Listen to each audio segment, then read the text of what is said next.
Chapter 5, performed by Hoybea Joycel, Gono Kizayake, Nonan Crystal Claire, Matbagon Chari, and Marcos Mary Christine. This is for Business Finance.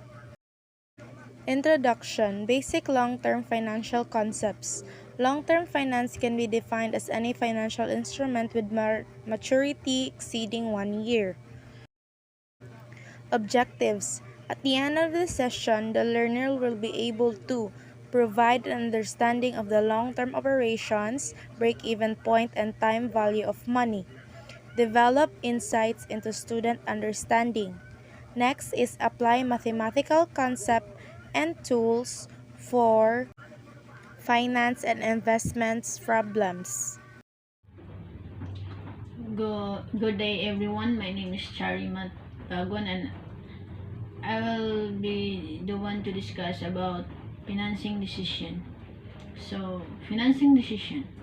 Running an organization must involve taking thousands of decisions a day, as you can imagine. The decisions that have to be taken with respect to the capital structure. Kabalo naman ta, unsay capital structure, it is the combination of debt and equity. And then financial decision is very important because and decision making because on when, where, and how a business acquired funds. All types of financial decision making had the potential to affect a company's assets, liabilities, revenue generation, and profit margins. So, kani siya this is ultimately they can impact capital structure and how well a business performs on a broader scale. So, there are three decisions that financial managers have to take, which is the investment decision, financing decision, and dividend decision. So,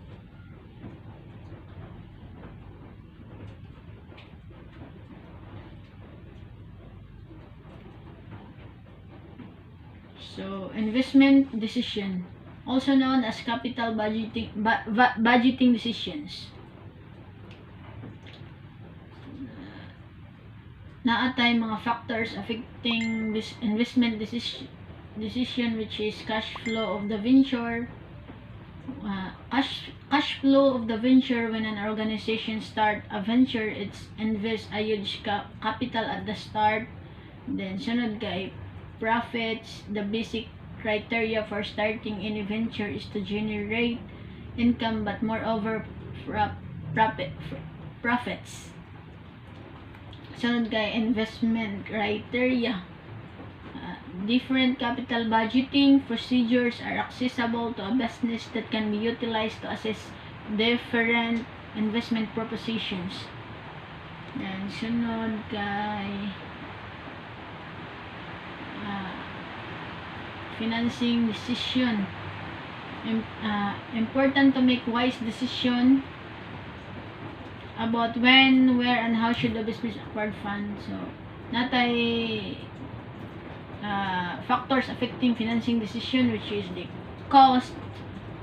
Financing decisions are all about allocation of funds and cost cutting. Sunod kay risk. The dangers of starting a venture with the funds from various sources differ. Sunod kay naatay cash flow position. Cash flow is the regular day-to-day earnings of the company. And then control. In the situation where existing investors need to hold control of the business, then finance can be raised through borrowing money. However, when they are prepared for diluting control of the business, equity can be utilized for raising funds. And sunod is natay dividend decision. So, dividend decisions relate to the distribution of profits earned by the organization. So, naputay factors affecting dividend decision, which is earnings. Return to investors are paid out of the present and past income. And dependability in earnings. An organization have a higher stable earnings can announce higher dividend than organization with lower income. Then sunod is balancing dividends. Organizations attempt to balance out dividends per share. Then sunod is development opportunity. Organizations having great development openings if they hold more cash out of their income to fund the required investment. So that's all for financial decision. Thank you. Now let's talk about the break-even point, variable and fixed expenses. Fixed expenses is consistent monthly expenses like rent, loan payments, property taxes, internet, utility bill, gym membership. Variable are non-consistent monthly expenses, entertainment, personal care, shopping, expenses, medical copays, and car repairs.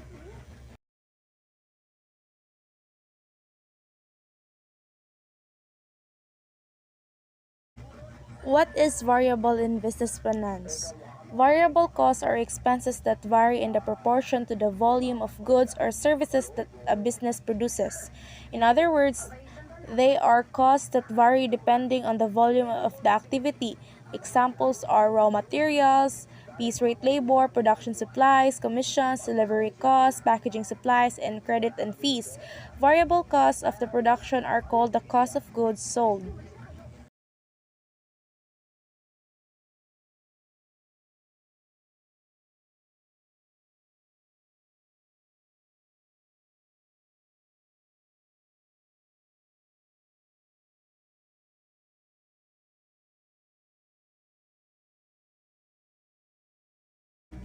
What is fixed expenses in business? Fixed costs are those expenditures that do not exchange based on the sales.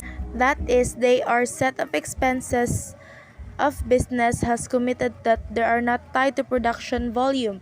Common fixed business costs include rent, lease payments or mortgage, salaries, depreciation, amortization, insurance, rent paid, interest, expense, property taxes, salaries, and utility expenses.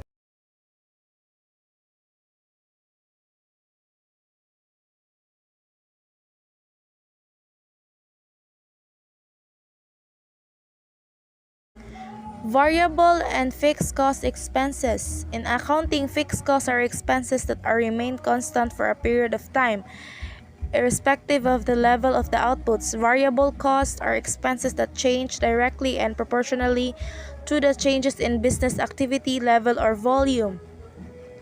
It will occur when fixed expenses, even if the output is fixed, are incorrect, while variable, the cost increases or decreases based on the output. They are also known as in fixed costs, overhead costs, period costs, or supplementary costs. In variable, also referred to as prime costs or direct costs, as it directly affects the output levels.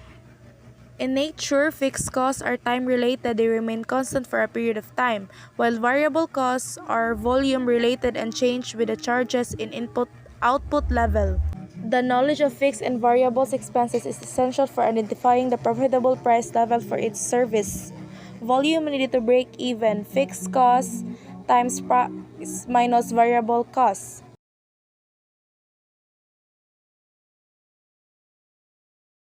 Economy scale. An understanding of the fixed and variable expenses can be used to identify economies of scale. This cost advantage is established in the fact that as output increases, fixed costs are spread over a larger number of output items.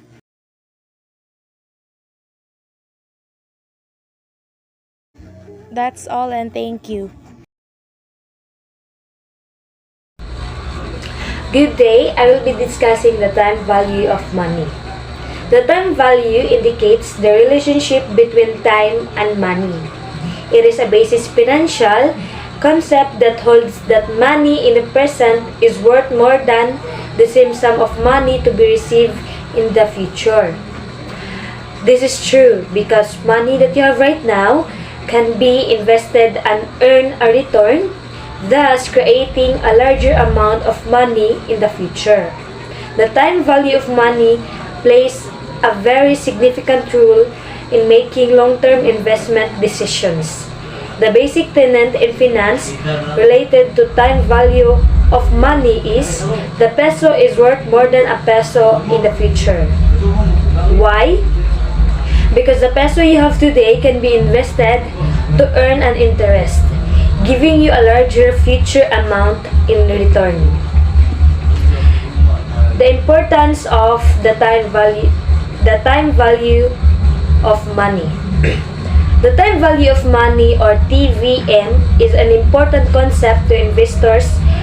Its concept always involved whenever investment decisions are made. The TVM analysis serves as the prelude to all investment decisions. Money has time value because of the following reasons. First is risk and uncertainty. Future is always uncertain and risky. Outflow of cash is in our control as payments to parties are made by us. There is no certainty for future cash inflows. Cash inflows are dependent on our credit for bank or etc. As an individual or firm is not certain about future cash receipts, it prefers receiving cash now. Second is inflation. An inflationary economy, the money received today has more purchasing power than the money to be received in future. In other words, a peso today represents a greater real purchasing power than a peso a year after. Third, consumption. Individuals generally prefer current consumption to future consumption. Fourth, investment opportunities. The fundamental principle behind the concept of time value of money is that a sum of money received today is worth more than the same is received after a certain period of time. For example, if an individual is given an alternative either to receive 10,000 now or after 1 year, he will prefer 10,000 now. This is because today he may be in a position to purchase more than goods with this money than what he is going to get for the same amount after 1 year. The time value of money is an important concept not just for individuals but also for making business decisions. It is a vital consideration in making financial decisions.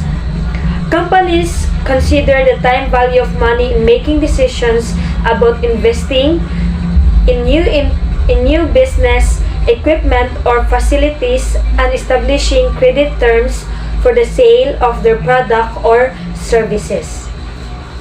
Now let's talk about the components of TVM, or time value of money. The key components are interest or discount rate. Second is time periods. Third is present value. Fourth is future value. Fifth is installment. So now let's talk about interest or discount rate. It's the rate of discounting or compounding that we apply to an amount of money to calculate its present or future value. Second is time period. It refers to the whole number of time periods for which we want to calculate the present or future value of a sum. These time periods can be annually, semi-annually, quarterly, monthly, weekly, etc. Third is present value, or PV. The amount of money that we obtain by applying a discounting rate on the future value of any cash flow. Fourth, future value, or FV. The amount of money that we obtain by applying a compounding rate on the present value of any cash flow.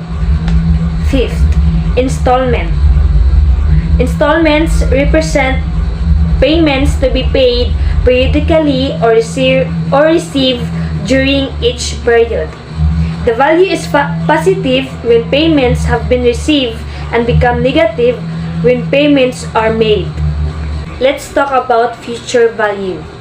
FV or future value is a financial concept that assigns a value to an asset based on estimated variables such as future interest rates or cash flows.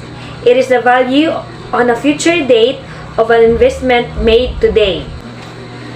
FV or future value is a value that an investment will produce after earning interest.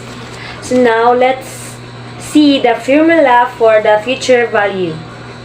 It says here that FV equals present value times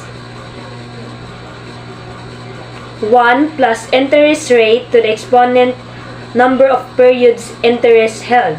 For example, what is the future value of 5,000 5 years from now given an interest rate of 5%? So the formula is future value equals present value times 1 plus interest rate to the exponent of the number of period interest held. So future value equals 5,000 times 1 plus 0.05 to the exponent of 5 equals 5,000 times 1.05 to the exponent of 5. So the future value is 6,381.41. So again, the future value is 6,381.41. So that is the future value. Let us now move to present value. PV is a value right now of some amount of money in the future. It is the value today of a payment that is promised to be made in the future. It is how much money you need to invest today to have a specific amount of money in the future. So the formula for the present value here is future value divided by 1 plus rate of return to the exponent of number of periods. So the example for this is what is the present value of 15,000 7 years from now given the interest rate of 8%. Again, the formula is PV equals FV divided by 1 plus rate of return to the exponent of number of periods. So PV equals to 15,000 divided by 1 plus 0.8 to the exponent of 7. Again, PV equals 15,000 divided by 1.0.8 to the exponent of 7. So the present value, so the answer is 8,752.36.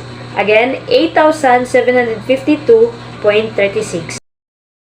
Good day everyone, I am Crystal Claire D. Nunan and I am here to report the time value of money. So we all know that interest is the cost of borrowing money, where the borrower pays a fee to the lender for the loan. Generally, simple interest paid or received over a certain period is a fixed percentage of the principal amount that was borrowed or lent. So compound interest accrues and is added to accumulated interest of previous periods. So borrowers must pay interest on interest as well as principal. So simple interest generally it is paid or is received over a certain period is a fixed percentage of the principal amount that was borrowed or lent. The formula of simple interest is P times R times N, where P stands for principal amount and R stands for annual interest rate and N stands for term of loan in years. An example of this is a student obtains a simple interest loan to pay 1 year of college tuition, which costs 18,000 an annual interest rate and a loan of 6%. The amount of simple interest paid is simple interest equals P times R times N. Simple interest equals 18,000 times 0.06 times 3. Simple interest equals to 3,240. As we look at the example, the principal amount, which costs 18,000, and the annual interest rate is the 6%. That is the 0.06. And the term of loan in years is the 3 years. That is why the total of the simple interest is 3,240.